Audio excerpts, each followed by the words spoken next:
And I'm here having a conversation with Jeff Service. He's a local DJ, producer, and record label owner with Ficus Tree Music. How long have you been DJing for?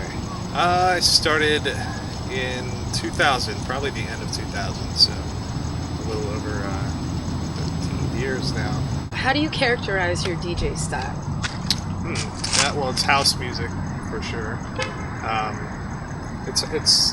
It's hard to label with all these different genres there are these days, but I definitely like to play soulful music and keep up a good mood but it's dance music at its heart, so yeah. Definitely it's funny, when I first started I was playing trance and then quickly kind of moved into playing really deep house when I was playing vinyl when I first started, and back in those days I was kind of always wanting to just let the tracks speak for themselves, and I would mix, I would do a good minute-long mix, but it would always be just in order to bring in the next track. You're originally from Memphis. That's right. Absolutely. Right. Definitely is very soulful, a very soul-oriented city with the blues and a lot of music history there. So that, I'd say that definitely inspired me to kind of go with the taste that I have as far as music.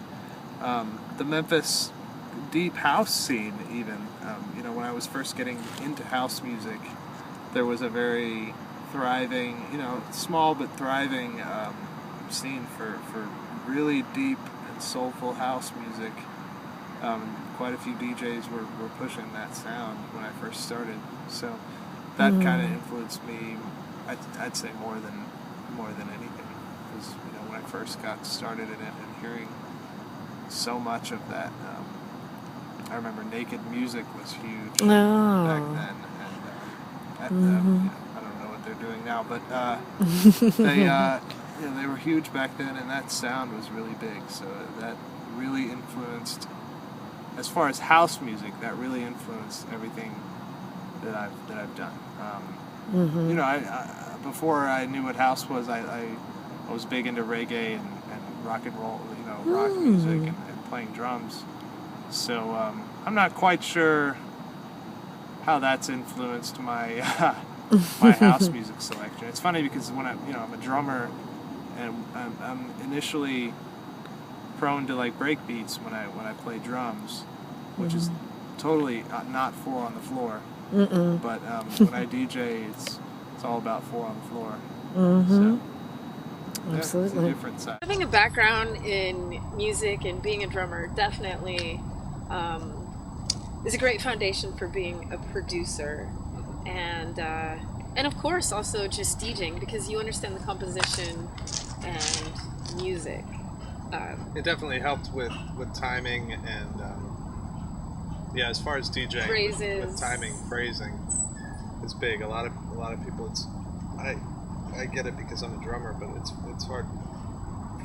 Sometimes I just don't understand why people don't quite get it. But if you don't kind of have a background in not only it doesn't have to be percussion, but in piano or where where the phrase is going to go, a lot of that is instinctual too. I think a lot of people just don't have that, but a lot of You have a DJing side, a producer side, and then a record label owner.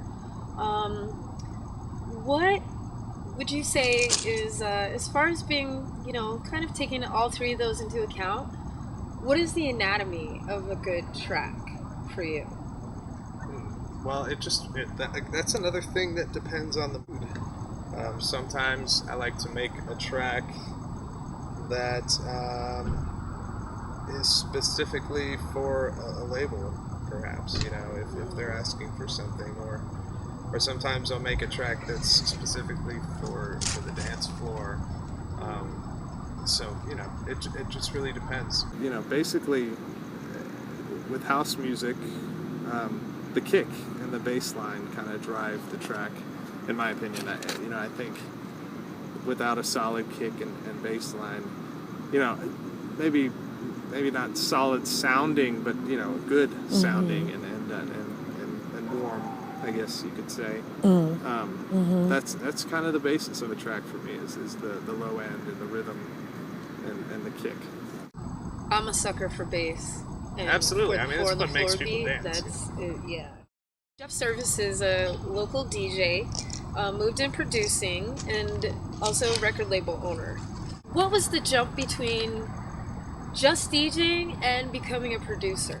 I got into producing maybe around 2007. I kind of seriously thought I could start trying to learn, but before then I had messed around with a couple of programs and tried my hand at a couple of things, but never anything serious. Around 2007, I thought maybe I could start to produce something house music wise, because I was DJing for a while and I was getting ready to kind of take that next step. And then it took me a while. I messed around for quite a long time. Really, not until I met some people that were making the music that I liked, and kind of asked them some questions, did I really catch on? So around 2008, I think is right when I first had my first track signed to a label, and then a year later I started Ficus Tree.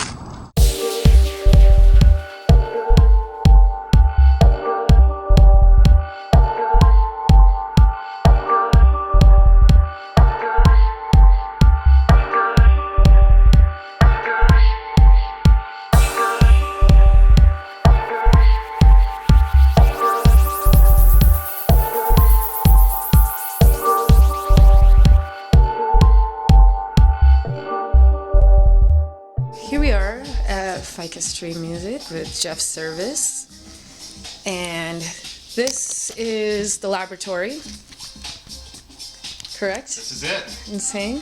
A lot of people like to call their studios the laboratory, I guess. I know it sort of sounds cliche-ish, but it's the truth, right? That's where I cook it up, yep. So show us some of the equipment that you have here. So for people that don't know. Sure. So I use a Mac Mini. Here's my little Mac Mini down here. And Pro Tools 10 is what I'm on now. They've definitely upgraded since then, but that's what I'm using. And back when I first got into Pro Tools, you had to have hardware with your software. So the 002 here, the Digi 002 is what I use for a mixer, in and out as far as audio, if I ever wanted to plug in anything. And I've done a lot of sampling from vinyl. It goes in through the input on the 002, and it's got all of my levels here, automated faders, and so that's kind of helpful. I can kind of pull up a loop here and show you kind of how I do things with that. A lot of times I'll automate different parameters on a synthesizer. So like this guy, this thing here is playing this annoying little noise that I kind of like. But what I do is here's the synthesizer that's playing that. And if you can see right here, I have the tune automated, and as the sound goes down, you can watch the knob go down there and back up. And so, how I kind of create that is just by using my keyboard here. I can assign this knob here on the keyboard to the tune knob on the synthesizer, so that when I'm playing here, now it's playing, and I can automate however I want. Wow. So that kind of gives it a human feel, where you're actually turning knobs rather than sitting here with the mouse all day long. Clicking. Right, so that's definitely helpful. So when is that the difference between using an Ableton and a Pro Tools? Not necessarily. Or- Pro Tool, Ableton has the same automation abilities, I'd say. That's definitely a big thing with the way that I do house music, is automating different effects and to make movement within a track. Mm-hmm. So the keyboard is really, really helpful with that, with kind of giving it a human element to your knob twisting, I guess you should say. So that's really basically it. I use my drums that I use are all, a lot of people use a drum machine synthesizer or a software. Mm-hmm. My drums are all single hit samples that you can see here. There's your snare is on this track here. So you've got each individual snare drawn out with audio just like that. Oh, wow. And the same thing with all the other parts. So there's a little rhythm piece right above it there, and then that's kind of how I do all my drums, single hits laid out like that. Oh, wow. And then all the synthesizers you see here have all the notes plugged in. So here's one of the little synthesizers doing this thing. And you can actually look at the automation in the window here that I've done on that. So there's the line that shows where the automation happens. So if we go to that part of the track and play it, you can hear the synthesizer change as the line goes up. So that's the basic idea behind automation, is drawing in changes. So those notes would be really boring if they just kept like that, but as this line goes up, it gets more intense, and it kind of, if I bring in the rest of the track with that, you can kind of hear how it builds up.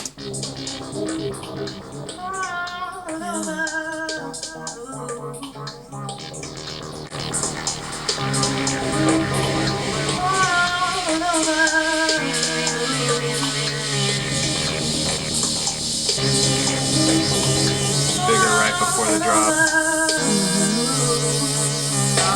And there we have it. What is your creative process? A lot of people approach things in different ways, and to me that's always something that I'm interested in, is how people go about creating. And we've taken a look inside of your laboratory and kind of got to see what the tools and instruments are that you use in order to do that. But what is your whole creative process around creating a track? Yeah, basically I get in the right frame of mind and I sit down, and it always starts with drums for me, because I'm a drummer, and I feel like without rhythm you don't have house music, or music in general, but without a strong rhythm section, it's not a good track to me.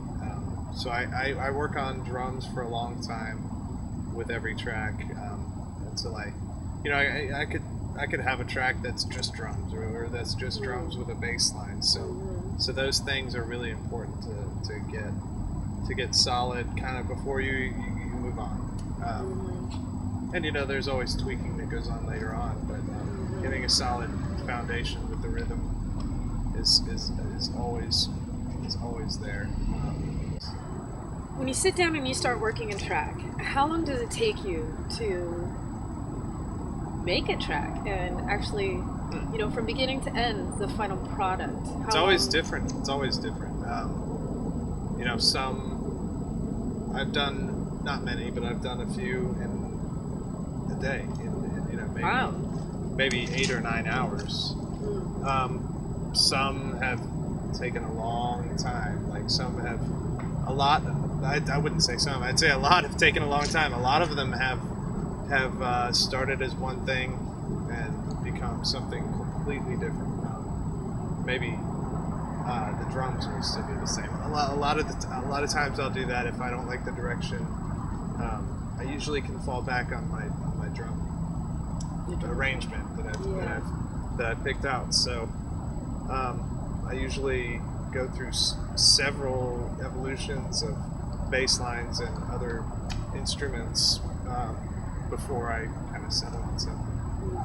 And sometimes, I've gone back and I've listened to some of the older versions that didn't become what they were, and they kind of sound cool. So maybe sometimes I overthink things, but a lot of other affiliations that you've had. What are some of those? Some other labels I've worked with include, well, of course, Ficus Tree, Flapjack Records out of Chicago. It's another bigger one. I've actually had a vinyl release on that label. Juiced Music out of Dallas was kind of one of the first ones I got involved with, and I've had a few releases with since I first started. There's been quite a few. I'd say around 20 different labels that I've worked with. Wow. Over the past 3-4 years. Wow. So there's been quite a few, but Guest House and Flapjack, Coyote Cuts also I've had a few releases with. Other ones, other labels I've done a remix here and there for, or something like that. So. Your fall sampler with Ficus Tree Music just came out a couple weeks ago. Yep, and actually today. Oh, today's the the day. 21st. Yes, October 21st. The track that I did with Nina, Why Are We Here, just came out today. And it's a really cool, really dark, kind of edgy Halloween spooky track that came out just in time for Halloween. Jeff, what is the future of Ficus Tree Music? Well, like I was saying earlier about my own productions, I definitely look to sign more productions from people that kind of have that darker, deeper edge, more original sounds, more just stuff that really catches my ear. And so I really want to take it in that direction for the future. Where can we see you spin? Phoenix every month at Sochu House. I do my label night, Ficus Tree, first Fridays.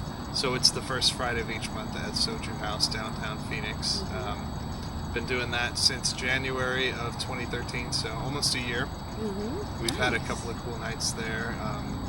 We started off, we kicked it off, and we had Rescue from Denver come play. Great DJ. And I've had Chuck Love and a few local DJs as well. And recently I added Mark Fairfield, my good friend I've made tracks with and released his music, and so he holds down the night with me now. I just wanted to say thank you to Jeff Service for doing this interview. Make sure you check out his music. You'll see the links and everything. We'll let you know how to do that. You guys have a great night. House music for life. Thank you, Jeff. Cheers. Cheers. Salud. Ow!